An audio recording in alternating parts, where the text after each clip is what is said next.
فرق معناها ظاهرين ابار ايكيب ولا زوز براتيكمون 6 ولا 7 الفرق الاخرين عندهم ما يقولوا في رواحهم، وعندهم معناها في التورنوا هذا ما قالوه، ما عملوا تورنوا كبير برشا. دونك الاسبيرونس لازم تحط الاحتمالات الكل. نفس السؤال شكري، جي ما بين شبيبة القبائل، ما بين سيبا التنزاني، ما بين الاهلي المصري، الخيار المثالي شنو ينجم يكون في ربع النهائي؟ في ربع النهائي بالنسبه للترجي الرياضي التونسي نتصور الاهلي المصري. اهلي. لا علاش؟ خاطر جوست ان كونكورون ديريكت ديما. شوف تقرا معناها نجيب لا مش كونكورون ديريكت، خلي جمعيه اخرى تخرجوا. شوف باش يخرج الاهلي المصري مع جمعيه لك معناها بالنسبه للتفكير. شوف هو الايديال جي اس كا، لكن بالنسبه لي انا معناها لا هو الايديال انك تلقى جي اس كا، لكن ديما تلعب ضد ان كونكورون ديريكت. خاطر عندك الاهلي المصري ان كونكورون تحب ولا تكره، ان كونكورون ديريكت منافس للترجي الرياضي التونسي في الشامبيونز ليج. دونك انا جو بريفير انك تفوز عليه في الدور الربع النهائي كون بعد شقاء في الدور النصف النهائي والنهائي. خاطر تعرف من بعد ديما نحكي وراه الاهلي مازال الي انكور فيبريل، ماهوش الاهلي. وفي الديمي فينال باش تلقى الوداد وباش تلقى الرجاء وباش تلقى سان داونز. تحب نحكي وراه كرويا الوداد والرجاء صحيح معناها فرق. سان داونز اكثر فريق ينجم يقلق الترجي الرياضي التونسي في الشامبيونز ليج باستثناء سان داونز. نحكيو كرويا فرج في الوداد، نعرف الوداد مليح، نعرف الرجاء مليح. الوداد بالمشاكل نتاعها اللي كانت قبل توا افضل بكثير. الرجاء مع منذر الكبير معناها فريق ممتاز جدا، لكن الخبره نتاع الترجي ديما معناها في المسابقات الافريقيه ديما تميل الكفه للترجي الرياضي التونسي. علاش قلت لك انا الاختيار بالنسبه لي أنا انه الترجي بدات يكون مع الاهلي المصري على الاقل مقابله الدور ربع نهائي، يكون معناها ان كونكورون ديريكت بالنسبه للترجي اللي اليميني من بعد في الدور نصف النهائي كيلكو سوا الادفيرسير. بالنسبه للترجي الرياضي التونسي ينجم يكون خيار افضل من يكون خيار الاهلي المصري. وفي كل الحالات متاكدين انه باش تصير افيش كبيره برشا في ربع النهائي. الاهلي باش يواجه اما الوداد البيضاوي او الرجاء البيضاوي او الترجي الرياضي التونسي. في كل الحالات ثم افيش كبيره باش يكون طرف فيها الطرف اللي هو فينال الموسم الفارق بين الوداد والاهلي ولا الرجاء والاهلي. وعمليه صار زاد الرجاء والاهلي والاهلي اقصى الرجاء. ناخذوا وجهه النظر هذه القرعه من زاويه الاهلي المصري ومن زاويه الصحافه المصريه. موجود معنا في المباشر محمد الفيومي صحفي من موقع القاهرة 24. مساء الخير، اهلا وسهلا سي محمد. مساء الخير بك وبكم كل المستمعين الكرام. كابتن محمد مش سامعينك بشكل واضح، اذا كان ثم كيت بلوتوث والا بالمكبر الصوت تحكي معنا اذا يفضلك كانت نجم تنحيه. سامعني كده طيب؟ 5/5. طيب انا بقول لك مساء الخير عليك وعلى كل مستمعينك الكرام وعلى ضيوفك. اهلا وسهلا، مرحبا بك. اذا الاهلي سيواجه بعد التاهل البارح على حساب الهلال السوداني. تنرجع على المباراه هذه باكثر تفاصيل واكثر معطيات. خلينا في النقطه هذه نتاع ربع النهائي القرعه التي ستقام في القاهره يوم الاربعاء المقبل. الاهلي سيكون في مواجهه واحد من الوداد البيضاوي، الرجاء البيضاوي والترجي الرياضي التونسي. الشارع المصري وجماهير المصري اي رؤيه واي قراءه للمواجهه هذه بالنسبه للاهلي المصري؟ بس كل الجماهير وكل الشارع المصري طبعا ما بيكونش محبذ او بيفضل المواجهات الشمال الافريقيه طبعا، حتى ايا كان الفريق الشمال الافريقي اللي هنقابله سواء من الوداد الترجي او حتى لو كان فريق اخر. المواجهات الشمال الافريقيه دايما معروفه بصعوبتها وقوتها على الانديه المصريه طبعا وعلى الطرفين، يعني مش على الاهلي بس او على الانديه المصريه بس. لكن خلاص هو الاهلي حط نفسه في المكان ده او في السنه دي بعد ما فرط في نقاط كتير طبعا في دور المجموعات وقدر يتاهل في النهايه في المركز الثاني. فالاهلي خلاص ما قداموش غير خيار من الثلاثه. لكن كجمهور مصري كجمهور النادي الاهلي اللي شفته من القراءه خلال الساعات اللي فاتت طبعا الكل خايف من مواجهه الرجاء المغربي. الرجاء المغربي هو حتى الان مع فريق صن داونز الجنوب افريقي تقريبا اكثر او اقوى فريقين في البطوله بالارقام بالاداء بكل حاجه. فالرجاء طبعا الكل خايف من مواجهته، ونادي الوداد طبعا عشان نهاية النسخه الماضيه بقى والذكريات اللي حصلت وخساره اللقب، فما حدش بيفضل ان هو يقابل الوداد في ربع النهائي خاصة واحنا لسه خارجين بقى من معركة صعبة. يعني شفت مباراة الهلال ومباراة صن داونز قبلها، مجموعة كانت شاقة وصعبة على النادي الأهلي. فالخيار اللي الجماهير بتفضله هو الترجي الرياضي التونسي. ليه؟ الجماهير بتشوف في الشارع المصري انه خيار في المتناول. الترجي بالنسبة لهم مش هو الترجي يقول افريقيا اللي كان في نسخ سابقة اقوى، يعني نسخة 2018 مثلا. فهو يشوفوا انه لا، احنا كعبنا بقى بالمصري كده، كعبنا عالي على الترجي خلال الفترات الاخيره كنادي اهلي، طبعا بغض النظر عن نادي الزمالك. فالجمهور الاهلاوي بيشوف انه لا، انا قابل الترجي التونسي، هقدر العبه في رادس، اتعادل معاه، اخرج باي نتيجه ممكنه، وفي القاهره انا بقدر اتعامل او تعرف بقى لاعب الترجي الرياضي التونسي. هو العكس اذا كان يصير، هو العكس اذا كان يصير القرعه ذهب سيكون في القاهره والاياب في رادس.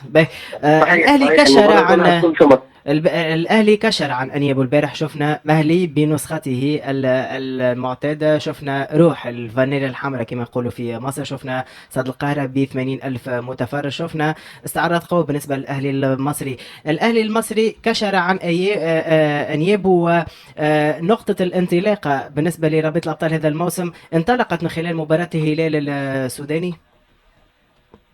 طبعا انا اخذ من كلامك، هو فعلا الاهلي احنا عود جماهير خلال الفترات اللي فاتت تقريبا في معظم حتى النسخ اللي بتوب بيها انه بيبدا البطوله بشكل ما هوش اقوى شكل ممكن او بشكل ضعيف خلينا نقول، ومع تولي الماتشات بيبدا الريتم يزيد. يعني الاهلي في دور المجموعات دايما بيعاني، دايما في معظم النسخ بيتاهل كثاني المجموعه مش اول المجموعه. وشفنا الموقف الصعب ده في اكثر من نسخه 2020 اللي حصل فيها اللقب في نهائي القرن على حساب الزمالك، كان في نفس المجموعه في موقف صعب مع الهلال السوداني. وفي مباراه الجوله الاخيره برضه، لكن كانت المباراه في درمان وكانت مباراه صعبه، وقدر وقتها الاهلي يتاهل بعد تعادل صعب 1-1. في نهايه المطاف الاهلي حصد اللقب. في اكثر من نسخه، النسخه اللي بعدها الاهلي برضه تاهل ثاني وحصد اللقب في 2021. فدايما الاهلي بيبدا بشكل ضعيف يعاني في دور المجموعات، لكن معاناته دي هي اللي بتقدر بقى تخليه يكشر عن انيابه بعد. نشوف الاهلي متغير في ربع النهائي، في نص النهائي، وزي ما ممكن الاهلي بيعرف يلعب الماتشات النوك اوت بقى او الخروج المغلوب، صح؟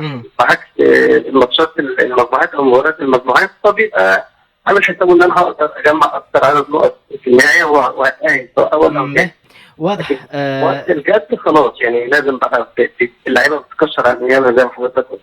واضح. كابتن كم معك باخر سؤال، طبعا ما نعرفش كيف ثم تفاعلات ولا اسئله ولا عندكم تحكي مع زميلنا الصحفي. حاب نسالك على وضعيه لاعب التونسي في الاهلي المصري محمد الضاوي كريستو اللي تم انتدابه مؤخرا في الميركاتو الشتوي الفارط. كريستو لم يلعب مع فايلر الا 18 دقيقه فقط. وضعيه الضاوي حاليا مع الاهلي شنو الوضعيه بالضبط؟ بص، محمد الضاوي كريستو لاعب هيكون ليه شأن كبير جدا، لاعب باين من لمساته حتى ان هو لاعب عنده امكانيات كبيره. ما خدش الفرصه مع النادي الاهلي من وقت ما جه، لكن ده بحكم الماتشات في تلاحم كبير فيها، طبعا كل يومين او ثلاثه في مباراه. فكولر مش قادر يدخل الضاوي في خطته او في استراتيجيته في اللعب. لكن كولر واحد، لكن الضاوي واحد من ضمن اهداف كولر. هو اصلا عينه كانت على اللاعب من وقت هو موجود في النجم الرياضي الساحلي، والاداره لما عرضت عليه قال انا عايز اللاعب معايا في النادي الاهلي. فالانتقال اصلا تم بناء على رغبته مش مفروض عليه. تواجد محمد الضاوي مع منتخب تونس في افريقيا للشباب الاخيره في مصر تحت اعين وانظار كولر سلط الضوء على الضوء من جديد مع كولر. كولر شاف مبارياته مع المنتخب التونسي واداؤه اللي كان مميز جدا جدا في البطوله، واقتنع باللاعب اكثر واكثر. وخلال الايام اللي فاتت دي بالذات عقد جلسه مع اللاعب وقال له انت ضمن خطتي الفتره الجايه هتبدا تدخل تشارك تدريجيا، خاصه ان كولر محتاجه لان الاهلي يعني زي ما قلت لحضرتك مباريات كثيره والتحام بقى في المباريات وفي عدد اصابات، فلا بديل عن تدوير اللاعبين او ان انا اريح اللاعب ده وادخل اللاعب ده. يعني الاخبار حول كونه الضاوي كريسو خارج عن حسابات الاهلي المصري هذا لا اساس له من الصحه، بل هو داخل في مشروع الاهلي المصري للمستقبل، واشراكه سيكون بطريقه تدريجيه حسب العمر وحسب المباريات. واضح اكيد. انا بقول لك هو يعني عقد جلسه معاه واكد معاه ده وقال له انت ضمن حساباتي واولوياتي والمباريات الجايه هتكون موجود. واضح جدا. عندنا تساؤل ويه اقدم معنا سيد محمد شاكر عنده ليك تساؤل ويه شاكر. محمد فقط سؤال لو تسمح نحييك ساعة. سؤالي شنو اللي صار البارح في حجرات الملابس بعد مباراة الهلال والأهلي؟ شفنا تقريبا تبادل عنف واضح بين معناتها اللاعبين تاع زوز فرق. معناتها اعطينا الصورة شنو اللي صار وشنو اللي تسبب في الفوضى هذه بعد المقابلة. لا هو مش تبادل عنف، عرك حوم معناتها يعني ايه عرك شوارع يعني ناقص كان بص شاكر اخويا خليني اصح بعض النقطتين. هي ما كانتش عركه او اشتباكات او خناقه، هي كانت تطاول او تجاوز من لاعبي الهلال، وانا اسف ان انا بقول ده، لكن ده الحقيقه اللي نقلها لنا مراسلنا من ارض الملعب امبارح بعد نهايه المباراه. احنا طبعا شفنا الاجواء المشحونه اللي كانت في المباراه الاولى في درمان، فاثرها امتدت لمباراه امبارح. طبعا الكل كان جاي نادي الهلال بيمني نفسه انه يتاهل، انه يتعادل فيقدر يصعد على حساب النادي الاهلي. طبعا ده ما حصلش. بعد المباراه تفاجئنا ان لاعبي الهلال في حاله عصبيه كبيره جدا، هم داخلين في الممر اشتبكوا مع لاعبي الاهلي بدايه بشكل لفظي، يعني امتدت لبعد كده التشابك بالايدي. الفاظ الاسباب شنو الاسباب علاش؟ بدون سبب، في عصبيه من الخساره وانه ازاي واحنا اسيادكم وكلمات كده والفاظ غريبه. فلاعب الاهلي او بعض العناصر الموجودين التابعين للاهلي دخلوا معاهم في بعض المناوشات الخفيفه، ادت في الاخر لاصابه احد افراد التامين جدا واحد افراد الجهاز المعاون للنادي الاهلي. يعطيك الصحة كابتن محمد الفيومي صحفي موقع القاهرة 24 الفيومي. فوالا قبل نخرجوا فاصل في دقيقة سؤال اللي كنت نعيم وكذلك شكري حول محمد الضاوي. كريستو الحقيقة في وجود كهرباء وشحاتة وعبد القادر وأفشة وبيرسيتاو ما يزموش زاده هو يدخل فك يبدا يتهستر كما نقولوا بلغتنا، ولا يدخل فيه الشك ولا كذا. هذا مشروع بالنسبه للاهلي المصري، لا بروف انه خذاوه ب 1.5 مليون دورو معناتها $. هذا ديجا يثبت حاجه. دونك ما لازمش نخلقوا كريز اللي هي ما فماش منها. شوفوا في العالم الكل لما تمشي لفريق كبير وتبدا قدامك نجوم كبار مش بالسهل تفك معناها مش بالسهل تفك بلاستيك ما بيناتهم وتولي انت رونترون. ابارسا كريستو مازال عمر صغير. النادي الاهلي يلعب في ماتشوات كل 3-4 ايام 5 ايام ماتشوات كبار، ماتشوات شوك في سواء في الشامبيونز ليج او في البطوله. دونك مازال عنده الوقت، مازال عنده الوقت. لا ما لهنا ديما نرجع ونعاود نقول هي شخصيه اللاعب، هي شخصيه معناها الكاريزما نتاع اللاعب، صبره مع الخدمه، يستنى الوقت نتاعو بالكدا. المدرب مقتنع بيه، تفرج فيه زاد اون بلوس في الكوب دافريك اللي صارت في مصر، مقتنع بيه. مش مفروض عليه كما قال توا الصحافي، باقتناع كبير ياسر، لان المدرب كيبدا مقتنع بالملاعبي وهو يفرض على الاداره باش تجيب له الملاعبي. معناه سوكو هو معناه مقتنع به 100%. زيد تفرج فيه في الكوب دافريك زاد اقتنع به. دونك عليه بشويه برشا صبر لانه كما قلت انت قدامه نجوم كبار، قدام لاعبيه كبار. أبشة كهرباء شحات دونك لازم برشا صبر. بحذاه ما تنساش بحذاه معلول اون بليس ولد بلاد وينجم يحطوا بالكدا. مؤكد انه الى بيان اونكادري من عند معلول. هذا ايش حبيت نقول الشكري. مؤكد انه ثم الاطار الاحاطه اللازمه والتاطير اللازم من معلول، خاصه انك تلعب راه في الاهلي المصري، راه عباره ريال مدريد النادي هذايا معناتها هو في حاجه والافريق الكل في حاجه اخرى معه. صحيح. سورتو مع الامبورتونس تاع وجود علي معلول في الاهلي، وسورتو مع الملاعبي نعرفوا سورتو زاد الجمهور المصري براتيكمون يحب برشا عليه معلول، وبحب الملاعبين توانسه خاصه اللي لعبوا في الاهلي المصري كلهم معناها كانت عندهم تجارب ناجحه. معناها الضاوي حتى حد ما يشك في الامكانيات نتاعو، حتى المدرب يعرف الامكانيات نتاع الضاوي. يظهر لي حسب حكى الصحفي محمد الفيومي انه الاطار الفني ديجا قعد مع الضاوي ووعدوا انه يعطيه طون جو. هذه الحاجه اللي نحبوا نشوفوها احنا، لانه الحقيقة معناها في الفترة هذه صعيب انك تشوف الضاوي اساسي في الاهلي مع افشة مع الشحات اللي موجود على البنك مع سورتو بيرسيتاو ملاعب اللي كان يلعب في برايتون اندرليخت. محمود كهرباء رجع نحكيو على لي جوار دو كولوار سورتو الملاعبين اللي يلعبوا على الاروقة، ونعرفوا سان بوست بريفيليجي بالنسبة للضاوي بيرسي تاو لاعب جنوب افريقي، قلت لكم لاعب كان يلعب في برايتون، لعب في اندرلخت، لعب في بروج، لاعب عنده امكانيات كبيره. وشفنا البارح حتى في مقابله البارح كان حاسم في زوج تمريرات ممتازه. الشحات كيف اللي كان على البنك ودخل ومركز اهداف. دونك لاعب صغير، دونك ما عليه كان يصبر، ان شاء الله بتجي الفرصه نتاعو لانه فما مقابلات بالنسبه للاهلي، وعليه كان يخدم على روحه تو قدرته بالمستقبل قدامه مع النادي الاهلي. فصل صغير ثم نرجع باش نحكيو على الاتحاد الرياضي المناسيري، تشكيله المحتمله اليوم في الليل في مواجهه ريال باماكو وحظوظ الاتحاد المناسيري من اجل الصداره. فصل ثم نعود.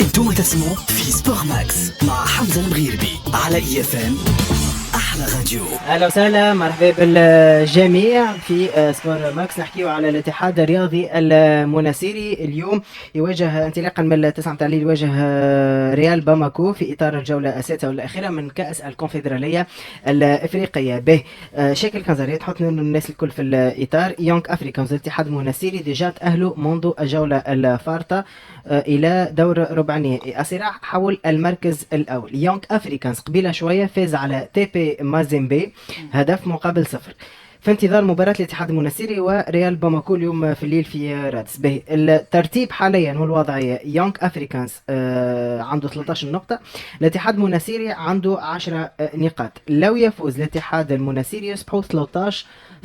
هنا شكون باش يكمل الاول شكون باش يكمل الثاني، كيفاش يقع الاحتساب؟ نحكيو على النقاط الاجماليه، الكريتير الاول كما قلنا 13.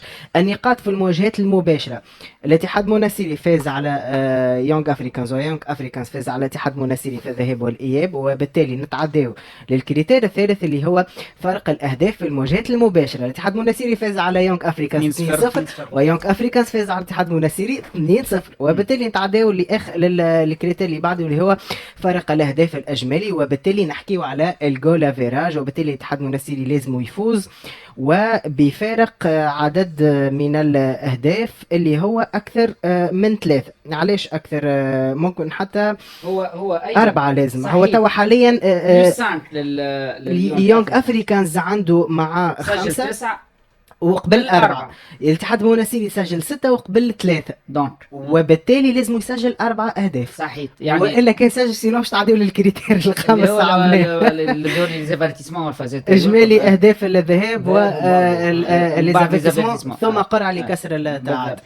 دونك الحقيقه اول نقطه هي مثيره شويه للاستغراب قبل شربيكه هذه ايمن، اللي هو علاش الاتحاد الافريقي لكره القدم في الجوله الاخرى ما لعبوش زوز فرق فرد وقت، لانه تحب ولا تكره اليوم تفتح باب التأويلات. وقت اللي معناتها يونغ افريكانز لعبت المقابله نتاعها ديجا وفات اليوم، والاتحاد المناسيري باش يلعب الليله 9 متاع الليل، وبالتالي كان من الاجدر انه راهي تفضت الاشكاليه ذي وما نقعدوش احنا في شكون يربح اكثر، ونجموا نحكيو اذا كان مثلا لا قدر الله مثلا معناتها اذا كان الاتحاد المناسيري يربح بفارق الاهداف ينجم يخرج كلام على انه الاتحاد المناسيري ربما تساهل معه منافسه اللي هو ريال باماكو. معناتها لا قدر الله انا نقول تخرج مثل هذه الاخبار، ولكن ما هو لعبه في مازيمبي ديما ماضي ساعتين يلعبوا خاطر ما فماش بروجيكتورات، وهنا لعبه في رادس. دونك زاد حتى كان باش نلعبوا مع ماضي ساعتين في رادس زاد باش نقولوا علاش هذاك علاش قلت ايمن اليوم معناتها احنا نفهموا انه ظروف نتاع افريقيا هذه هي، ولكن اليوم كنت تنجم تنحي باب التاويلات اذا يلعبوا زوز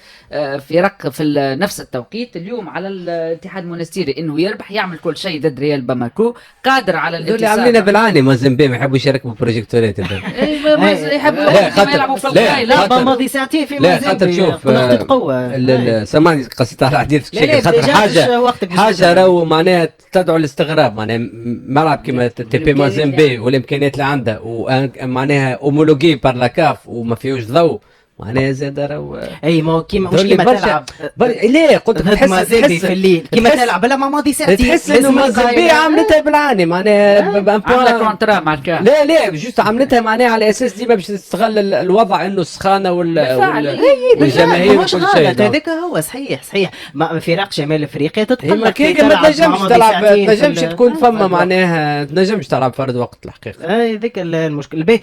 تشكيله محتمله الاتحاد المناسيري: بشير بن سعيد، حسام تقاه، هشام بكار، عثمان وترا، صغراوي، علاء دريدي، عبد القادر بوطيش، منذر القاسمي، محمد امين بوزيان، زياد العلوي، ابو بكر تراوري. تقريبا تشكيله المثاليه نعم بربط اليوم الاتحاد المنستيري. بون الفريق اللي كانت لك معاه عادة صولات وجولات.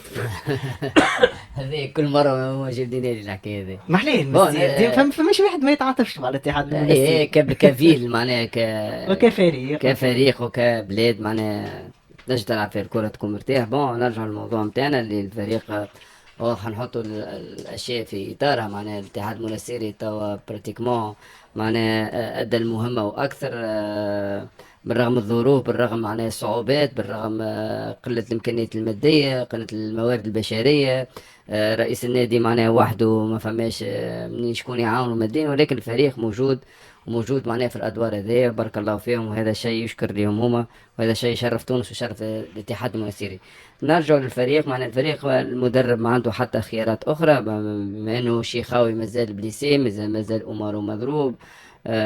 باش يلقى قدامه جوارات هذوما اللي حكينا فيهم، حسام تقاي، هشام بكار، وترا، صغراوي، لازمهم يكونوا في نهار اللي لازمهم يكونوا فيه. سي تو تافي نورمال، لازمهم يعملوا انطام دو ماتش باهي، يكونوا سيري مع بعضهم، يكونوا كومباكت مع بعضهم. الماتشات هذوما مين تعرف اللي قد ما تكون عندك الرغبة، قد ما تكون عندك لونفي باش تجيب 3 بوان باش تمثل الفريق نتاعك، قد ما تعطيك ثقة أكبر للأدوار الجاية. نتصور الاتحاد الرياضي المنستيري في الثنية ساحة مع جوارات اللي عندهم جوارات صغار اللي الحق معناها بدا المدرب يعطي فيهم في وقت قصير برشا لاعبين، ما نذكرش برشا اسماء منهم جفاري اللي هبطوا 10 دقائق دريانمون في الطرح الكوب دافريك.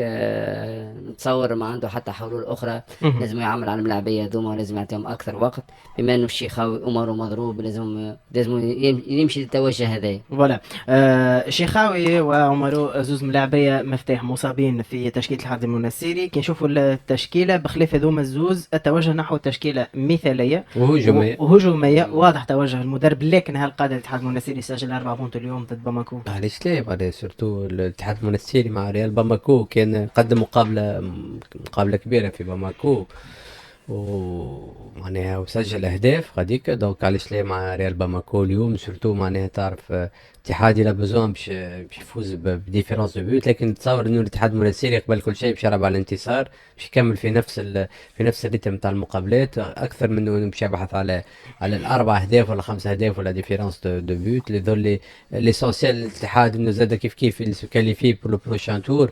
وبالنسبه للاتحاد ما عادش عنده مشكل، شفناه معناها فريق يعرف ينيغوسي بيان معناها لي ديبلاسمون نتاعو، حتى في الفريق مالغري اللي ما عندوش برشا اكسبيريونس، لكن عاد كان تقريبا اول فريق منذ مده واللي حل ظل الشبكه للفرق الاخرين المفوز على مازيمبي في الكونغو بالذات.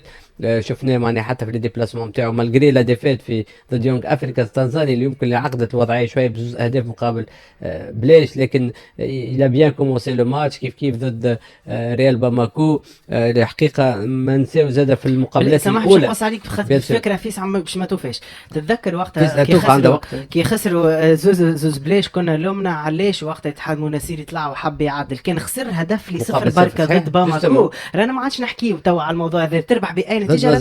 دونك انت كنت نجم تخسر 1 بلاش بركه مع باماكو وما تخسرش 2 بلاش، خاطر الهدف الثاني بعد ما طلعوا طمعوا وحبوا يعدلوا نتيجه. فهنا وقت نتذكر ثم برشا محللين لاموا على مدرب الاتحاد المنستيري اللي هو تحط في ورطه مع يونغ افريكانز، مع يونغ افريكانز مع منافس المباشر يعني. صحيح. ما وقتها بتاتر فما يمكن وقتها بعد الغيابات فما اختيارات بتاتر وقتها لاموا شوي بتاتر على الاختيار. علاش لا ما نلعبش مثلا كلاعب ارتكاز منذر القاسمي باش يسكر اكثر؟ فهمت؟ خليها انا زيرو مش دو زيرو. وقتها يمكن بتاتر كان ينجم يكون مصير الاتحاد المنستيري افضل، لما كان كما قلت لك راهو في الادوار هذيا تو مع الفرق الموجوده تقريبا. مثلا تنجم تاخذ في المجموعات الاخرين، تنجم تلقى فيوتشر كما تنجم بيراميدز، ولا باش تلقى ليفار لا سيك ميموزا.